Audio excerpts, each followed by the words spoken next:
आज मैं आपको आत्मनिर्भर भारत के बारे में बताने वाला हूं और सरकार ने अभी आत्मनिर्भर भारत 3.0 लॉन्च किया, यानी तीसरा फेज़। तो इससे जुड़ी हुई सारी जानकारियां मैं इस वीडियो में देने वाला हूं। मेरा नाम शशि रंजन है और प्योर कॉन्सेप्ट क्लास में आपका स्वागत है। अगर आप इस चैनल पर नए हैं तो इसको सब्सक्राइब कीजिएगा और वीडियो को शेयर कीजिएगा और मेरे इस वीडियो को आखिरी तक देखिएगा। आत्मनिर्भर भारत देश को कोरोना संकट से हुए आर्थिक नुकसान को दूर करने के लिए लाया गया था और अब तक आत्मनिर्भर भारत 2 फेज तक लॉन्च हो चुका है। इसी को देखते हुए सरकार ने आत्मनिर्भर भारत फेज 3 लॉन्च किया है। इसके अंतर्गत 12 नई योजना आरंभ की गई जिसके माध्यम से देश की इकोनॉमी आगे बढ़ सके। आत्मनिर्भर भारत 3.0 के अंतर्गत नौकरियों से लेकर व्यवसाय तक इन सारे चीज़ों को कवर किया गया है इस 3 फेज में। आत्मनिर्भर भारत का तीसरे का अनाउंसमेंट देश की वित्त मंत्री निर्मला सीतारमण ने किया है और इस योजना के अंतर्गत सभी क्षेत्रों के विकास के लिए निवेश किया गया है और इन्हीं 12 नई घोषणाओं के माध्यम से अर्थव्यवस्था को सुधार किया जाएगा। तो आगे मैं आपको 12 योजनाएं क्या क्या डाला गया ये भी मैं बताता हूं। तो आगे नई सारी योजनाओं को इस वीडियो में हम जानेंगे। अगर आप इकोनॉमिक में इंटरेस्ट रखते हैं तो इस वीडियो को पूरा देखिएगा। इसमें बहुत सारे आपको टर्म पता चलेगा और बहुत सारी चीज़ें मैं बताने वाला हूँ। तो मेरे इस वीडियो को आखिरी तक देखिए क्योंकि पहला आत्मनिर्भर भारत रोजगार। तो जानते हैं एक एक करके। आत्मनिर्भर भारत रोजगार योजना। आत्मनिर्भर भारत रोजगार अभियान 30 जून 2021 तक चलाया जाएगा और इस योजना के अंतर्गत केवल उन्हीं संस्थान को लाभ प्राप्त किया जा सकता है जो EPFO के अंतर्गत रजिस्टर्ड है। यानी ये योजना उन्हीं के लिए बेनिफिशियल है जो कि EPFO के अंतर्गत जो कंपनियां रजिस्टर्ड हैं। इस योजना के अंतर्गत जिस कंपनी में 100 से कम जिस कंपनियां में 1000 से कम कर्मचारी उन्हीं को इसमें लाभ दिया जाएगा। अगर 1000 से ज़्यादा कर्मचारी है तो वहाँ पे केंद्र सरकार से 12% ही अपना योगदान देगा। अगर जिस कंपनी में 1000 से कम कर्मचारी है उसमें 12% कर्मचारियों का हिस्सा नौकरी देने वाले कंपनी और 12% भारत सरकार द्वारा दिया जाएगा। यानी कुल मिलाकर 24% केंद्र सरकार का योगदान होगा। दोनों मिलाकर 12% कंपनी द्वारा, 12% भारत सरकार के द्वारा। और ये जो योजना है ये 2 वर्ष के लिए जारी रहेगी, यानी 2 साल के लिए इस योजना को लाया गया है। आधार कार्ड के साथ EPF अकाउंट खुलवाना कंपलसरी है, तभी इस योजना का आप लाभ ले सकते हैं।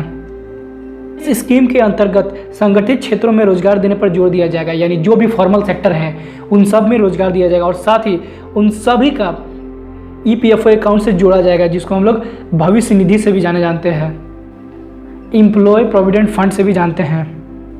नेक्स्ट पॉइंट, आत्मनिर्भर manufacturing production linked incentive scheme. इस स्कीम के अंतर्गत जो भी डोमेस्टिक मैन्युफैक्चरिंग कंपनियां यानी उसको बढ़ावा दिया जाएगा और इंपोर्ट को कम किया जाएगा और ज़्यादा से ज़्यादा हम लोग एक्सपोर्ट कर सके, इसके लिए भी काम किया जाएगा। योजना के अंतर्गत अगले 5 साल के लिए 2 लाख करोड़ का बजट निर्धारण किया गया है। यानी अगले 5 साल में 2 लाख करोड़ इसमें इन्वेस्ट किया जाएगा। ठीक इस स्कीम के अंदर 10 नए सेक्टरों को भी जोड़ा गया है। तो मैं उनके नाम इस प्रकार हैं: advance chemical cell battery, electronics and technology production, automobile and auto components, pharmaceutical drugs, telecom and networking production, textile production, food product, solar PV module, white good and speciality steel, इन सब को इसमें जोड़ा गया है। अब हम जानते हैं नेक्स्ट योजना, प्रधानमंत्री आवास योजना शहरी, प्रधानमंत्री आवास योजना अर्बन।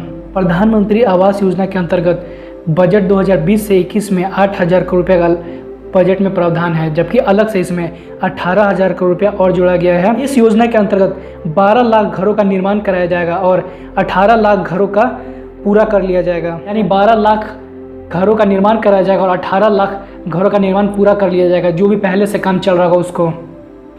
और इस योजना के अंतर्गत 78 लाख से ज़्यादा नौकरियों का अवसर उत्पन्न होंगे और 25 लाख मीट्रिक टन स्टील और 131 लाख मीट्रिक टन सीमेंट का इस्तेमाल किया जाएगा।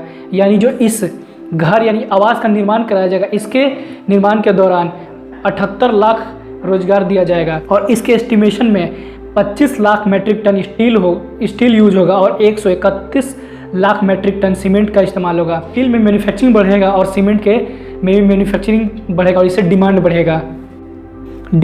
तो साथ में जितनी भी कंपनियां जो बनाती है उनमें भी अवसर प्राप्त होंगे, यानी उनमें भी उनका भी प्रोडक्शन हाई होना शुरू हो जाएगा और जो लॉकडाउन में उनका स्लो था वो धीरे धीरे पटरी पर लौटेगा अर्थव्यवस्था उनके लिए भी। Support for construction and infrastructure sector, यानी कंस्ट्रक्शन और इंफ्रास्ट्रक्चर सेक्टर को भी इसमें सहायता किया गया है।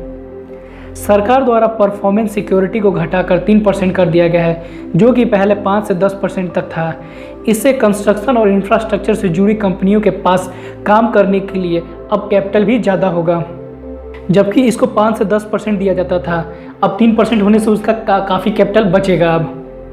और टेंडर भरने के लिए EMD की ज़रूरत नहीं पड़ेगी, इसकी जगह बिड सिक्योरिटी डिक्लेरेशन की जाएगी। यानी जो भी सरकारी प्रोजेक्ट निकलता है उसके लिए जो टेंडर भरा जाता है, तो उस टेंडर के लिए जो EMD जमा करना होता था वो ना करके अब उसे बिड सिक्योरिटी डिक्लेरेशन जमा कराया जाएगा। तो अब हम जानते हैं EMD के बारे में। इसको मैं शॉर्ट डिटेल बताऊंगा क्योंकि इस पर अगर वीडियो बताऊंगा तो बहुत ज़्यादा लंबा टाइम खींच जाएगा और ये वीडियो बहुत बड़ा हो जाएगा।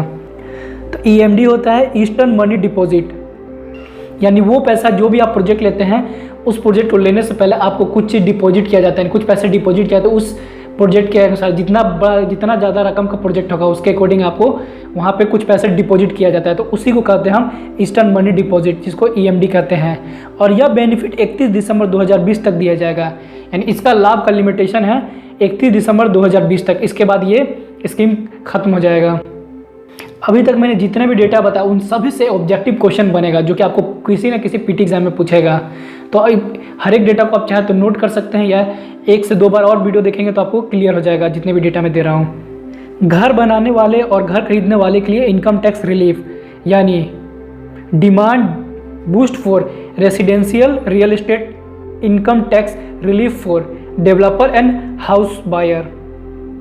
सेक्शन 43C IT एक्ट यानी इनकम टैक्स के अंतर्गत डिफरेंशियल को 10% से बढ़ाकर 20% तक कर दिया गया है।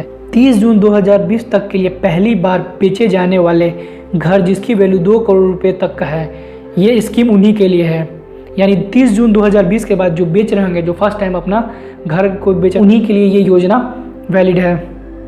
Next point, agriculture subsidy fertiliser, यानी support for agriculture subsidy fertiliser. इस स्कीम में 65,000 करोड़ रुपए फर्टिलाइजर सब्सिडी प्रदान किया जाएगा, क्योंकि हर वर्ष फर्टिलाइजर का इस्तेमाल बढ़ते जा रहा है। खेतों में पानी के बाद सबसे ज़्यादा ज़रूरत फर्टिलाइजर का पड़ता है, इसीलिए इस योजना को में सब्सिडी का भी प्रावधान किया गया है। यानी 2016 से 17 में फर्टिलाइजर का कंजप्शन 499 लाख मीट्रिक टन था, लेकिन इस साल 2020 से 21 में बढ़ाकर संख्या 673 लाख मीट्रिक टन फर्टिलाइजर की आवश्यकता होगी। यानी देश के 140 मिलियन किसानों को फर्टिलाइजर में मदद मिलेगा, इस सब्सिडी से उन्हें डायरेक्ट फायदा मिलेगा। नेक्स्ट योजना, प्रधानमंत्री गरीब कल्याण योजना। ये योजना पहले से चलती आ रही है। जो प्रधानमंत्री गरीब कल्याण योजना 116 जिले में चलाई जा रही है। इसके अंतर्गत अब तक 37,543 करोड़ रुपए खर्च किया जा चुका है और अब 10,000 करोड़ अलग से अब इसमें और खर्च किया जाएगा, जबकि 40,000 करोड़ अतिरिक्त आत्मनिर्भर भारत फेज़ 1 में दिया जा चुका है। 40,000 करोड़ अलग से भारत अभियान फेज़ 1 में दिया जा चुका है, जिससे प्रत्येक नागरिक तथा गांव में रहने वाले जितने भी बेरोजगार हैं उन सब की आर्थिक मदद मिल सके और उनका आर्थिक विकास हो सके और साथ ही बेरोजगारी दर भी कम कर सके। बूस्ट फॉर प्रोजेक्ट एक्सपोर्ट, इस योजना के अंतर्गत 811 एक्सपोर्ट कॉन्ट्रैक्ट यानी LOC लाइन ऑफ क्रेडिट के अंतर्गत फाइनेंस किया जा रहा है। अब 3,000 करोड़ रुपए की वित्तीय सहायता एग्जामिन बैंक को प्रोजेक्ट एक्सपोर्ट के प्रमोशन के लिए दिया जाएगा। यानी एक्सपोर्ट को बढ़ावा देने के लिए 3,000 करोड़ एग्जामिन बैंक से दिया जाएगा इस प्रोजेक्ट में। यह वित्तीय सहायता आइडिया स्कीम के अंतर्गत प्रदान किया जाएगा, जो कि बहुत पहले से चलता आ रहा है। सेक्टरों में एक्सपोर्ट को भी बढ़ावा दिया जा सकता है। प्रोजेक्ट एक्सपोर्ट इन railway, power, transmission, road transport आदि जैसे प्रोजेक्ट इसमें शामिल हैं। Capital and industrial stimulation 3 lakh crore. Capital और इंडस्ट्रियल खर्चे के लिए 10,200 करोड़ रुपए का अतिरिक्त बजट सरकार द्वारा इसमें दिया गया है और यह सहायता डोमेस्टिक डिफेंस इक्विपमेंट और इंडस्ट्रियल इंसेंटिव, इंडस्ट्रियल इंफ्रास्ट्रक्चर और ग्रीन एनर्जी आदि के लिए प्रदान किया जाएगा, जिससे उत्पादन क्षेत्र में हमारा देश आगे बढ़ सके। यानी हमारा जितने भी मेड इन इंडिया प्रोजेक्ट है, जो भी डोमेस्टिक प्रोडक्ट है, उन सब का प्रोडक्शन में हेल्प मिल सके और मैन्युफैक्चरिंग में भी। Next scheme, emergency credit line guarantee scheme. इस स्कीम को 31 मार्च 2021 तक के लिए बढ़ाया दिया गया है, जिसे ज़्यादा से ज़्यादा लोग इस योजना का लाभ उठा पाएँ। इस योजना के अंतर्गत आपको collateral free and full guarantee loan दिया जाएगा, यानी इसके द्वारा जो लोन दिया जाएगा उसमें सरकार गारंटी लेगी। स्कीम के अंदर व्यवसाय के लिए लोन दिया जाएगा। इस योजना के अंतर्गत इन कंपनियों को शामिल किया गया है जो MSME यूनिट है, जिसको माइक्रो स्मॉल मीडियम इंटरप्राइज कहते हैं, business enterprise, individual loan and मुद्रा लोन लेने वाले व्यक्ति को भी ये योजना में लाभ दिया जाएगा। इस योजना में अब तक 2.5 करोड़ 61 लाख लोगों को दिया जा चुका है, यानी 2.5 लाख करोड़ रुपए अब तक 61 लाख लोगों को दिया गया है। और कामत कमेटी के द्वारा 26 स्टेट सेक्टर को भी इस योजना के अंतर्गत शामिल किया गया है। और आखिरी पॉइंट और आखिरी योजना, कोविड-19 वैक्सीन के शोध तथा विकास के लिए कोविड सुरक्षा mission for research and development of India Covid vaccine के लिए 900 करोड़ रुपए का आर्थिक सहायता इसमें प्रदान किया जाएगा। और यह आर्थिक सहायता डिपार्टमेंट ऑफ बायोटेक्नोलॉजी को प्रदान किया जाएगा, यानी कोविड-19 के वैक्सीन के शोध और उसके विकास के लिए इसमें खर्च किया जाएगा, ताकि जल्दी से वैक्सीन तैयार किया जा सके। और इसमें होने वाले रिसर्च और डेवलपमेंट जितना खर्च है उसमें 900 करोड़ रुपया सहायता भारत सरकार द्वारा दिया जाएगा। तो इसमें मैंने बहुत सारी चीज़ कवर किया, बहुत सारे डेटा प्रोवाइड किया है। वो सारे डेटा आपको कोई ना कोई एग्जाम में पूछेगा, खासकर पीटी एग्जाम में। तो इसको अच्छे से देखिएगा, 1 से 2 बार वीडियो देखिएगा। आपको अगर नहीं हो तो नोट्स बना लीजिएगा, इसी से आपको ऑब्जेक्टिव क्वेश्चन बनेंगे। तो आज के लिए बस इतना ही इस वीडियो में। इस वीडियो को ज़्यादा से ज़्यादा लाइक कीजिएगा, शेयर कीजिएगा और सब्सक्राइब कीजिएगा। अगर आप नए इस चैनल पर तो उसको शेयर जरूर कीजिएगा। Thank you for watching.